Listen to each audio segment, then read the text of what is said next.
সরকারি চাকরির প্রতিশ্রুতি সব সরকারেরই নির্বাচনী এটা একটা প্রতিশ্রুতির মধ্যে থাকে। তারপরে পশ্চিমবঙ্গে একের পর এক নির্বাচন হওয়া, সরকারের প্রতিশ্রুতি দেওয়া এবং তার সাথে প্রত্যক্ষ অভিজ্ঞতায় আমরা যা দেখছি একটা দুর্নীতির পুরো জায়গা চলছে। দীর্ঘদিন ধরে লড়াই চলল। 2016-তে যারা রিক্রুটেড হয়েছিলেন, group C, group B, master সাহেব, দিদিমণি, কোর্ট অব্দি কেস গড়ালো, দুর্নীতি অর্গানাইজ করলো সরকার। আজকে তাদের সবার চাকরি বাতিল হলো। আমরাও ডিওয়াইফাই এই লড়াই আন্দোলনে ছিলাম, কেস খেয়েছি, মার খেয়েছি, তাদের জ্বালা যন্ত্রণার শরিক হয়েছে এবং তাদের জ্বালা যন্ত্রণার একটা বিরাট অভিব্যক্তি ছিল, সেই অভিব্যক্তিকেও আমাদেরকে শুনতে হয়েছে। কিন্তু তারপরেও আজকে সবার চাকরি বাতিল হলো। পশ্চিমবঙ্গের ভবিষ্যৎ কি তাহলে আমাদের এটাই হবে? সেকেন্ড রান এই 26,000, তার মানে তো তার পরিবার ধরলে প্রায় 1 লক্ষ মানুষ চেষ্টা করছে এবং এটা এই ধরনের অবস্থা তৈরি হচ্ছে, এটা বোঝা যাচ্ছে। কিন্তু এটা তো যাদের চাকরি গেল তাদের তো এরা শুধু শিক্ষকের চাকরি যাওয়া হয়, বাকি তো গ্রুপ সি যা বলছে। প্রথম কথা হচ্ছে যে যাদেরকে সরকার অ্যাপয়েন্টমেন্ট এটা দিল, কিন্তু এখন কোর্ট বলছে এটা গোটা প্রক্রিয়াটা হচ্ছে দুর্নীতিযুক্ত এবং এই জন্য পারা যাবে না। তাহলে কাজ তো সে যাবে। এই যে এত বাড়িতে কান্নার রোল উঠবে, এদেরকে বলা হচ্ছে টাকা ফেরত দিতে হবে, প্রত্যেক টাকা ফেরত দিতে হবে, যারা মাইনে পায় এরা খরচ করে। আর এরা সবাই হচ্ছে বয়সটা যখন সংসারটা শুরু করেছে, জীবনটা সবাই শুরু করেছে, জীবনটা শুরু করতে গিয়ে ধাক্কা কেন হলো সেটা বড় প্রশ্ন হবে না? অনেকে এখান থেকে পাশ করাতে চাইছে, কিন্তু আমরা প্রথম থেকে বলছিলাম যে এটা প্রক্রিয়ার মধ্যে যদি একটা দুর্নীতি হয় তাহলে গোটা ব্যবস্থাটাই দুর্নীতির থেকে একদম ছাপ পড়ে যায়। একটা নর্দমাতে যদি একটা নোংরা জল যায়, আশপাশটা দূষিত করে, তাহলে কয়েকজন লোক মন্ত্রী হতে পারে, অফিসার হতে পারে, স্কুল সার্ভিস কমিশন হতে পারে, স্কুল বোর্ড হতে পারে, স্কুল কর্তৃপক্ষ হতে পারে, এরকম কিছু লোকজন দুর্নীতি করে যায়। কিছু লোক তো দোকান খুলে, কোম্পানি খুলে চাকরির জন্য টাকা তুলেছে, টাকা বিলি করেছে। এদের মধ্যে আমি বলছি না সবাই দোষী, আমরা কখনো বলিনি, কিন্তু একবার যদি গোটা ব্যবস্থাটা ত্রুটিপূর্ণ হয় তো আইন কি দেখে? আইন তো গোটা সামগ্রিকভাবে দেখবে। এখানে বলা হচ্ছিল বারবার যে তোমরা বেছে দাও যে কাকে ঠিক ঠিক পরীক্ষা দিয়েছে, চাকরি পেয়েছে, এবং আমাদের বিশ্বাস বেশিরভাগটা তাই। এবং কারা কারা দুর্নীতি করে টাকা দিয়ে পরীক্ষা দেয়নি, ফর্ম ফিল আপ করেনি, ইন্টারভিউতে নেই, কিন্তু নাম চলে এসছে, তাদেরটাকে বাতিল করতে হবে। কিন্তু যা হয় এই পাশাপাশি তো করলো না। দ্বিতীয়, প্রথমত অন্যায় করলো দুর্নীতি করে, দ্বিতীয় হচ্ছে সমস্ত রেকর্ড ডকুমেন্ট ধ্বংস করলো, আর নির্দিষ্ট স্বার্থে, কারণ তারা জানে ধরা পড়ে গেলে খুব বিপদ। আর চতুর্থ হচ্ছে যে তোমার কি এখন যখন বলা হচ্ছে বাছাই করো, এই বাছাই করতে কোনো সুযোগ নিল না। এখন উচিত এই পরিবারগুলো বাসার থেকে বাঁচবে কি করে, কারণ এদের সঙ্গে স্কুল শিক্ষাটাও যুক্ত।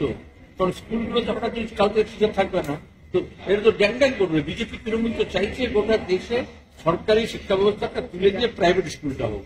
তাহলে এখন কম টাকায় স্কুলে চাকরি করবে আর কোনো মান থাকবে না, কিন্তু সবাই মনে করবে সব করে একটা ভালো স্কুলে পড়ছি।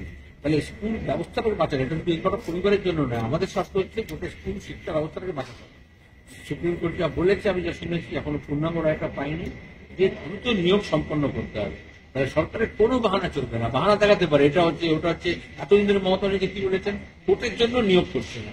তো এখন তো কোর্ট বলছে নিয়োগ করো, তাহলে যা দরখাস্ত করেছিল, যা পুরস্কার দিয়েছিল, তাদেরকে আবার পুনর্নির্মাণ করতে হবে। যেমন কোনো দুর্ঘটনা ঘটে গেলে পুনর্নির্মাণ করে, এরকম গোটা ব্যাপারটা পুনর্নির্মাণ করতে হবে দ্রুত, এবং 2-2.5 মাসের মধ্যে নিয়োগটাকে সম্পন্ন করতে হবে। কারণ স্কুলগুলোকে বাঁচাতে হবে এবং এদের মধ্যে যারা যোগ্য শিক্ষক থাকে তাদেরও বাঁচতে হবে। তারা হচ্ছে স্টিগমা, শহরে বাজারে দোকানে যাবে বলবে তাকে চাকরি বাতিল হয়ে গেছে, এরকমই হয়। মনে আছে আলিবাবা 40 সালের সময় কাশিমের বাড়িতে যখন মর্জিনা লাগিয়ে দিয়েছিল, দেখে দেখা লাগিয়েছিল, কারণ সব বাড়িতেই চুল লাগিয়ে দিয়েছে। এটা তো মমতা তাই বললেন যে সব শিক্ষককেই বদনাম করবে। এই 26,000-এর বাইরেও যে শিক্ষকরা আছে তাদেরকে জিজ্ঞেস করবে, দাদা আপনার কবে শিক্ষক, আপনি কবে শিক্ষক হবে? গোটা শিক্ষক কুল প্রফেশন তাকে বদনাম করলো, শিক্ষা ব্যবস্থাকে ধ্বংস করলো। এখন তোদের দরকার, যুবদের দরকার, ছাত্রদের দরকার, এবং এই চাকরি প্রার্থী যারা ছিল, যারা চাকরি পেল না, যারা পেলো, যারা চাকরি গেল, যারা চাকরি করছে, তাদের সবাইকে একসঙ্গে হয়ে এই দুর্নীতি শাসনের বিরুদ্ধে লড়তে হবে। এটাকে সপাটে উন্মূলন না করলে তোমার গিয়ে এই ব্যবস্থাটা আবার তাই হবে। আবার যে নিয়োগ করবে তাতে আবার তো লজ্জা নেই তো। এরকম তো প্রাইমারি, এরকম তো মাদ্রাসা, এরকম তো অন্যান্য ক্ষেত্রে কলেজে সমস্ত হয়ে তাই। তাহলে ঘুষের কাউন্টার খুলবে সরকার, আর শাস্তি পাবে যোগ্যরা, এবং তার সাথে গোটা যুব সমাজ, ছাত্র সমাজ পশ্চিমবঙ্গে, এটাই আমাদের ভবিষ্যৎ হবে।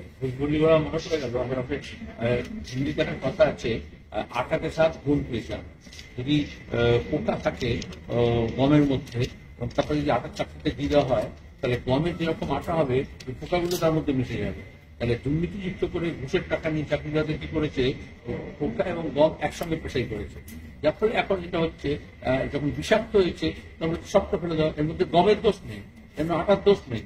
যারা ডেলিভারেটলি পোকাটাকে মেশালো এবং মিশিয়ে দিয়ে বাজারে চালালো ভেজাল আটার মতো করে, ভেজাল চাকরি করলো, এখন দোষটা তাদের। এটাকে হতাশ হলে হবে না, ভবিত মেনে চলবে না। এই জন্য তো নিয়োগের জন্য কতদিন ধরে ধর্ণা দিচ্ছে ছেলেমেয়েরা, রাস্তায় রোদে জলে বৃষ্টিতে পড়ে রয়েছে। তোরা লাঠি খেয়েছিস, বিধাননগর থানায় কখনো লালবাড়ি থানায় নিয়ে গেছে। তো এখন দাঁড়িয়ে এই লড়াইটা আরো তীব্র করতে হবে। আবার উল্টোটিকে বিজেপি এসে বলবে এই যে দেখো আমরা সবাই সব চাকরি দেবো, তা তো নয়। এরকম চাকরি বাকরি অন্য রাজ্যে হয়েছে, কেন হয়েছে? এই যে এটা গোটা ব্যাপারটা তো ব্যাপক কাণ্ড। মধ্যপ্রদেশে RSS প্রথমে করে ব্যাপক কাণ্ড, যেটা হচ্ছে ব্যবসায়িক পরীক্ষা, এখানে চাকরি এবং ভর্তির জন্য পরীক্ষায় দুর্নীতি করে। সেখান থেকে তৃণমূল শিখেছে, RSS এর ঘরে শিখেছে দুর্নীতিটা। তাহলে আমাদের রাজ্যে তো বছর বছর SSC পরীক্ষা হতো, প্রাইমারি নিয়োগটা হতো, এবং 2011 আগে যারা চাকরি পেয়েছে তাই তো সংকটটা নেই। তাহলে এখন কেন এই সংকটটা হলো? তাহলে মূলে ধরতে হবে, ওপরে ওপরে করলে হবে না। আর গোড়ায় যদি ধরা হয় তাহলে গলতটা কোথায় আছে? দুর্নীতিযুক্ত লোকেরা যদি দুর্নীতি করে ভোটে যায়, তাহলে সব ব্যাপারটাই দুর্নীতিযুক্ত হয়। হাসপাতালে ভর্তি থেকে, ওষুধের ভেজাল থেকে, সব জায়গায়। এবং যদি এটাকে নিয়ে এখন আমরা কি বলি, না তাহলে একটু ধর্ম করো, অনেকে বলে তো সব এত পচে গেছে।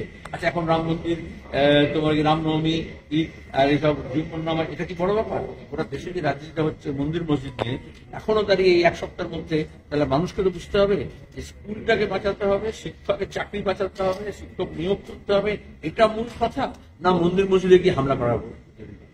কোন দিকে নিয়ে যাচ্ছে? একদিকে একটু ধর্মাচরণের নাম করে মানুষকে ভাগ করছে, মাদ্রাসা স্কুলকে ভাগ করছে, কিন্তু চাকরি যখন যাচ্ছে স্কুল আর মাদ্রাসা উভয় ধ্বংস হবে।